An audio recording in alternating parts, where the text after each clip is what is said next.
amis, c'est Cropped à Bouffe ASMR et aujourd'hui on se retrouve pour une nouvelle vidéo Survivalisme épisode 3.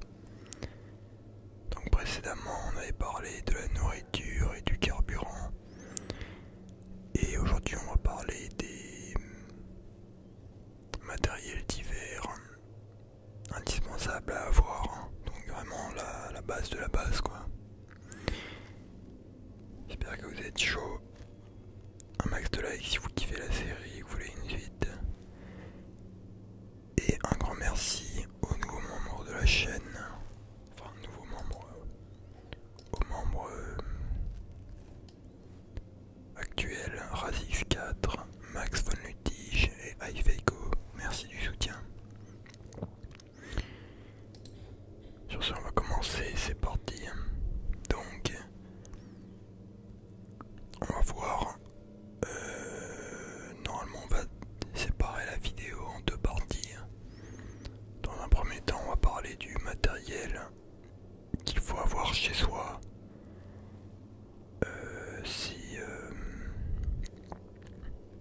Si jamais vous êtes installé de manière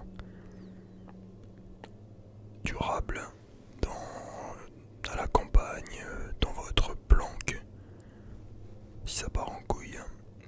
Et dans un autre temps, on va parler un peu du sac d'urgence d'évacuation à faire si faut que vous quittiez les lieux et que vous devez vous casser en fait dans la nature quoi. Donc ça va être un peu sous forme de liste. Bien sûr voilà, c'est pas une liste. Chacun a ses indispensables à avoir, mais de manière générale, on va un peu faire le tour de ce qui compte. Donc tout d'abord, les outils de bricolage. Donc voilà, je tiens juste à rappeler que le mieux, s'il y a un effondrement, une guerre civile ou je sais pas quoi, c'est d'avoir une sorte de maison secondaire à la campagne, éloignée des grandes villes. Parce que vivre en appartement ou dans une grande ville, c'est le pire endroit où être si jamais il y a un effondrement quoi. Parce que les gens ils vont se piller entre eux, ils vont s'entretuer tu vois. Donc voilà, outils de bricolage, couteau, hache, corde, tout ce qui peut vous permettre de bricoler en fait des trucs quoi, des trucs urgents, je sais pas moi, barricader une fenêtre ou couper du bois, tout simplement. Tout ce qui est vis, cruciforme, etc. On a aussi les bougies et les lampes solaires. Donc imaginons qu'il n'y a plus de courant d'électricité. Surtout que maintenant ça parle de plus en plus de blackout qui va arriver cet hiver en France. Je pense que je ferai une vidéo spéciale là-dessus d'ailleurs. Voilà, il faut de l'éclairage, des bougies, un bon stock et des lampes solaires qui nécessitent pas de piles quoi, ou d'un truc particulier. Bon bien sûr il faut quand même des piles pour un tas d'objets, donc des piles rechargeables.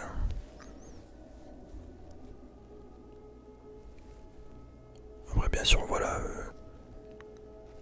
si on considère qu'il n'y a plus de courant, bah tu peux pas recharger tes piles, mais sauf si voilà t'as un générateur. Donc voilà, c'est encore une chose à avoir, un générateur, un groupe électrogène avec un peu d'essence de côté. Si voilà t'as des trucs à recharger, je sais pas moi, ton PC ou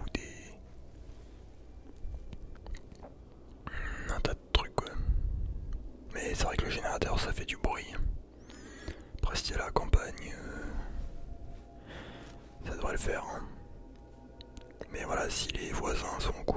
générateur et qui veulent te baiser, ils seront au courant, tu vois. Après, un générateur, ça fait le bruit d'une tondeuse à gazon. Ça dépend lesquels, quoi. Mais de manière générale, c'est ça. Ensuite, kit de premier secours, évidemment.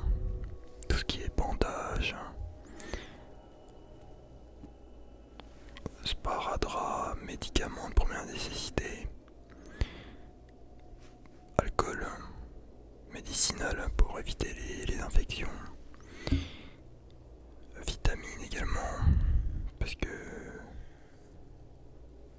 si jamais t'as des carences, parce que niveau nourriture tu manges tout le temps la même chose, t'as tout le temps la même chose dans ton stock, c'est bien d'avoir des vitamines.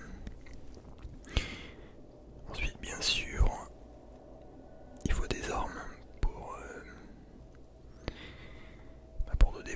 te défendre, quoi, défendre ton stock et tes proches.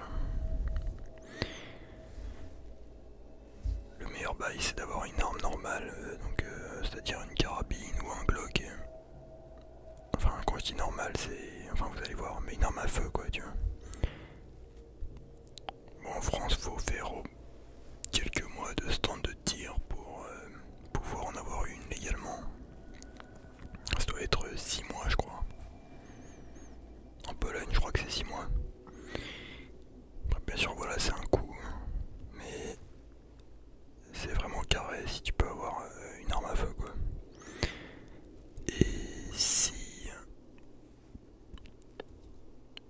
vous n'avez pas le temps ni les moyens d'aller en stand de tir, tu peux acheter des armes à poudre noire. C'est en vente libre, c'est légal. Donc poudre noire comme à l'époque des pirates, tu vois. Bon, c'est long à recharger, mais voilà, au moins tu peux tirer quelques coups, quoi. Enfin, si t'as 1 kilo de poudre noire, tu peux en tirer même beaucoup, quoi.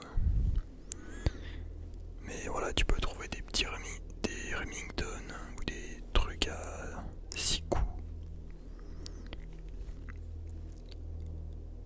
Ou voilà, des carabines, un tas de trucs, mais c'est juste plus chiant à recharger, quoi. Mais sinon, c'est quasiment aussi puissant qu'une arme normale.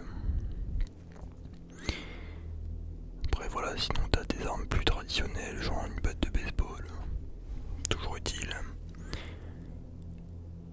Et pour la chasse, limite, je vous conseille l'arbalète. C'est en vente légale en France aussi, t'as pas besoin de licence. T'en achètes une sportive.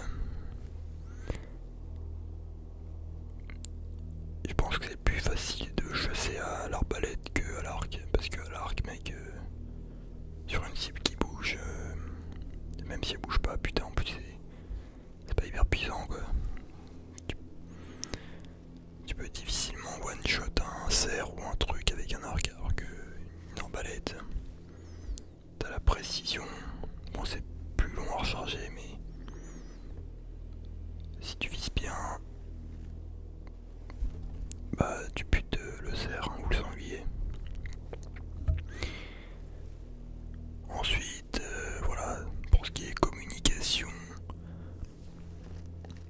une petite radio, des talkie-walkie. Voilà, en plus là ça parle de comme quoi il y aura des réseaux télécoms mobiles qui seront hors d'usage s'il y a des blackouts. Donc un talkie-walkie, ça te permet de parler de... Ça dépend de la puissance du talkie-walkie, mais ça peut aller jusqu'à 5 km, 10 km si t'es pas dans les montagnes et que t'es dans une zone assez dégagée, tu vois. Et la radio pour rester informé.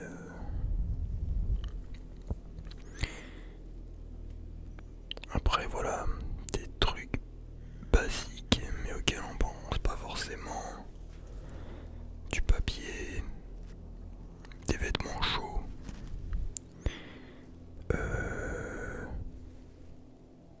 du gaz,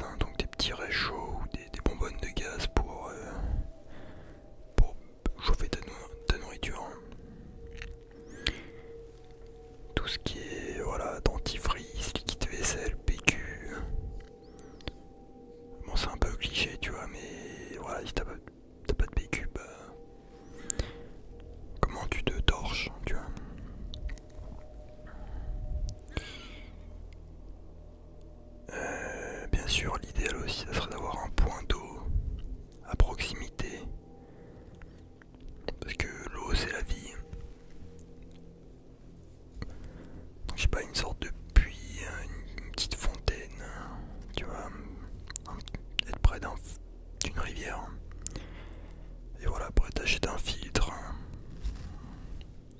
à eau, ou voilà un récupérateur d'eau de pluie, hein, c'est toujours sympa. Également des livres de cuisine, de survie. S'il n'y a plus internet, bah au moins t'as la version papier, si t'as pas eu le temps de te préparer à tout ça, bah un petit livre de survie, t'auras le temps de le lire quoi. Le temps et le besoin en fait. Également un extincteur. S'il y a un feu, c'est toujours utile, hein, mais normalement c'est obligatoire je crois. Enfin je crois que t'es obligé d'avoir un extincteur dans ta voiture, hein, un petit truc. Enfin, je sais plus exactement. Également un compteur Gégère pour calculer mesurer la radioactivité. Parce que voilà, on se souvient très bien de Tchernobyl, avec les médias français qui disent ouais non, le nuage radioactif va pas traverser la frontière et tout, hein. Et au final tout le monde sort comme si de rien n'était, alors que c'est dangereux tu vois. S'il n'y a plus les infos, bah, et qu'il y a, je sais pas, une centrale nucléaire qui a pété ou une bombe, bah voilà, t'as ton petit bail, hein. Ça va coûter dans les 50 €. Une carte locale de la France ou de la région dans laquelle vous êtes, hein. Toujours utile également.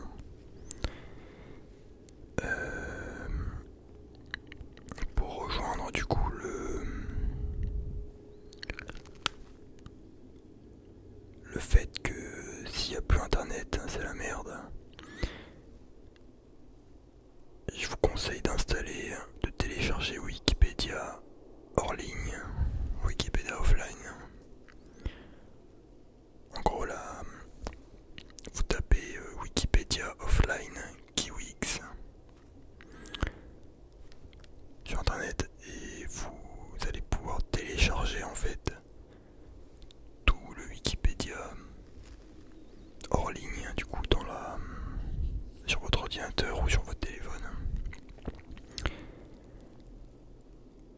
Le Wikipédia français fait 30 gigas et la version anglaise fait 100 gigas.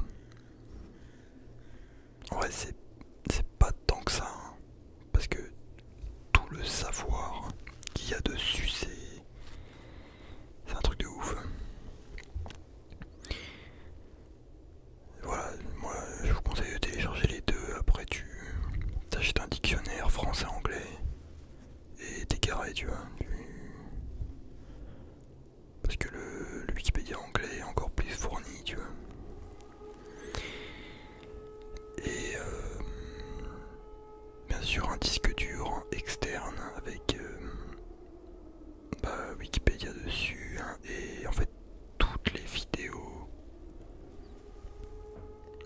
toutes les données dont vous avez besoin. Je sais pas moi, vous téléchargez toutes les musiques que vous kiffez, des vidéos tutos utiles, des films, des séries tu vois. Bah, s'il y a le blackout ou s'il n'y a plus internet, bah t'auras toujours ça. Il y a des théories comme quoi peut-être que internet pourrait être reset, qu'on efface tout en fait d'internet, hein, que les data centers je sais pas moi, qu'il y ait une sorte de faille, hein, ou alors qu'on dise que oui, il y a eu une cyberattaque, on a tout perdu. Bon, tu peux pas tout perdre non plus, hein. Il y aura toujours des mecs qui auront des sauvegardes et tout tu vois, mais voilà tu vois, ou s'il y a une bombe IEM qui explose, une bombe à impulsion électromagnétique qui fait que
avoir chez soi. Maintenant, ce qui est important aussi, c'est d'avoir un sac d'évacuation d'urgence chez vous. Donc si jamais il y a une couille et que vous devez quitter votre logement, que vous puissiez faire ça très rapidement et emporter le strict nécessaire sur vous. Il faudrait que ce soit un grand sac,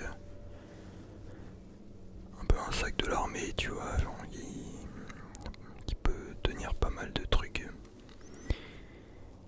Voilà, avec des rations de survie dedans, une gourde, un couteau, un medikit, un filtre à eau portable. Bah, si tu trouves une source d'eau, bah bam, tu peux filtrer ta merde, ton eau. Voilà, il y a aussi des tablettes de purification d'eau qui existent. Une torche à recharge manivelle, toujours utile également. Il y a aussi un truc pas mal, c'est un panneau solaire portable. C'est une sorte de panneau solaire, du coup tu déplies, tu l'accroches sur ton sac à dos et tu marches, et après voilà, tu peux brancher ton téléphone et tout. La recharge est plus lente, mais c'est carré, tu vois, t'as pas besoin de prise ou je sais pas quoi. C'est la lumière du soleil qui recharge ton téléphone. Bien sûr, une boussole, un briquet, des allumettes, un sifflet aussi pour les urgences,